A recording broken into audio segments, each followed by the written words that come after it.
because he was assessing the progress of affordable housing projects at Kilimani Police Station.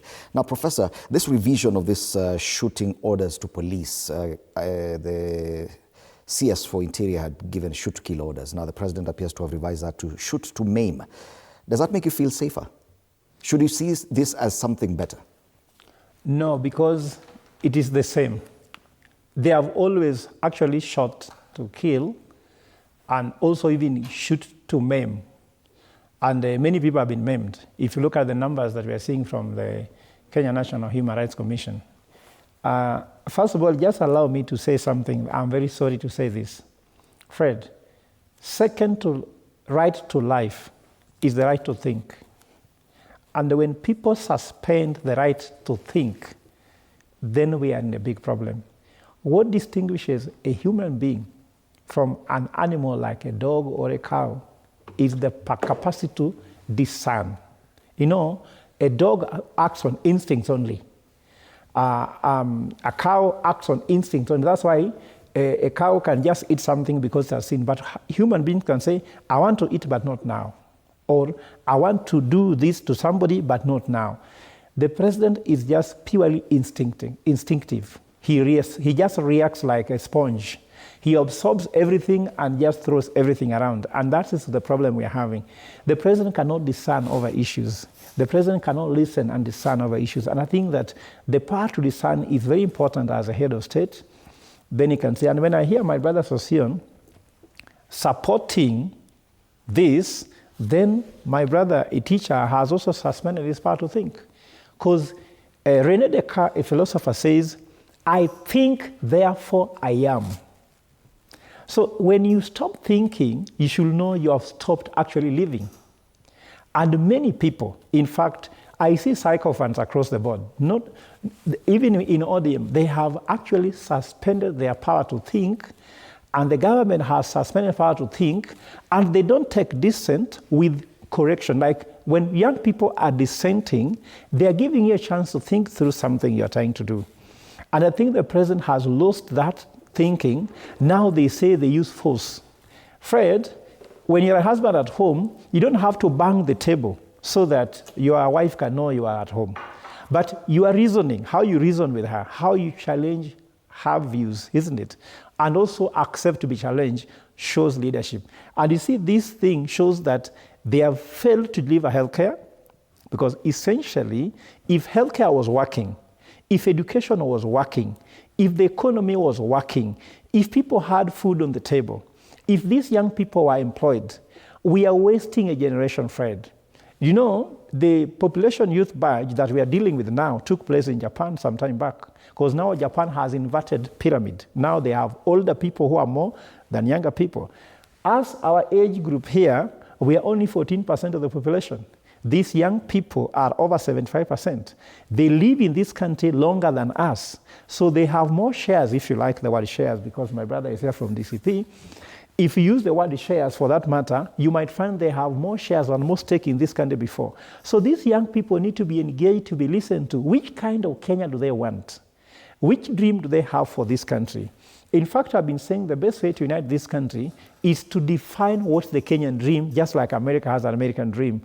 And secondly, bring back patriotism and kill what my brother was talking about, profiling people in terms of tribe.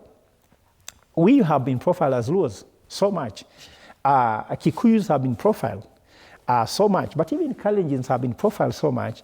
But these profiles are prejudices in a bigger sense. And that's why I am not just criticizing the president, but today for the first time, I'm in opposition. But the first time I also disagree with the opposition by saying, boycott the products or businesses that belong to Kenya Kwanza people. Who are those people? There is no business in Kenya which has not employed Kenyans across the board. I would like us to engage on one person who has become a national threat to security, who is called William Ruto. But allow me, Fred, also to just say that I'm a commissioner with the People's Restorative Justice Commission. And there are some statements I won't make now because we are going to have a meeting with other commissioners, chaired by Justin Muturi today. And maybe from here, I can have an official opposition from the commission. But I want to assure Kenyans, don't worry about these statements because the buck doesn't stop with the president anymore. You know, when you lose your right to think... What do you mean the buck doesn't stop with the president? Because we have given him that chance to do this thing, and we are waiting in vain. So if we allow him, this country can slide into anarchy. So that's why we set up this commission. And this commission will stop him. And the president has to choose, by the way, I'm sorry to say. Which means will you use to stop him? That's a question. Because let me tell you, Fred, and there are two things. The Constitution is not important before a president who has refused to obey the law. Because if the Constitution is powerless before the president, then it is not a Constitution. You agree with me? Mm-hmm. Secondly, God is there. Fred, I'm a very staunch religious person. I believe that the cries of those women, or those mothers, or those children have reached the ears of the Lord. Just like when Israelites were in Egypt, God told them that, know that your cries have reached my ears, I've heard you, and I'm going to act. So the president cannot think that he is above everything, including God and the Constitution. That's why the shoot to kill, shoot to maim is against the Constitution. I can tell you, you go to rights to life, isn't it? Also, everybody has got a right to be tried through the law. So the policeman, how can the policeman judge on the street that you're a thief to shoot you? Only the judge in court of law can decide who has stolen or not. You are innocent until proven guilty.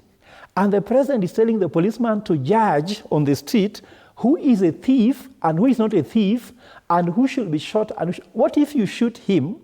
Then in court, you discover he was not a thief, he was just a passerby, like Boniface Kariuki was selling masks, was not a protester. He has been shot dead. So, shoot to kill, then you kill an innocent person. Baby Pendo was not protesting, was at home. How many people have been shot in bullets they don't deserve? So, Fred, the president is gone completely out of it. And I want to finish by saying the following. Fred, the president has lost something very important as the commander-in-chief. It's called fit to command. Do you know why that he is the commander-in-chief? You must be fit to command, and that means you must be sensible enough to give the right command. And I want to ask Kenyans that we are going to investigate as a commission whether the president is fit to command, because if you have lost the fitness to command, is wrong. Lastly, anger, Fred, does not come from the point of strength. Mostly people who get very angry very fast, they are not strong people. Strong people don't have to show anger. I used to be in St. Mary's Yala. There was a principal called Weri. I'm sure you know John Weri. He was calm, but his command was low. Like, he would meet you in Nairobi, in the city of Kisumu, as a student of St. Mary's Yala, and he sees you misbehaving, he would cane you on the street, just said, Fred, go down. And how he said it, you'll go down. Okay. Ask everybody else. So the president has a lot of power. He has to put his anger to that object. And I think the president needs to go through anger management so that actually can come back to serve Kenyans after dealing with his anger. Okay. And the anger should be towards the economy, the poverty in Kenya, healthcare which is not working, education, unemployed for young people. That is the right way to divert your anger. Mwalimu Sosion, the president definitely is in control of the instruments of power. But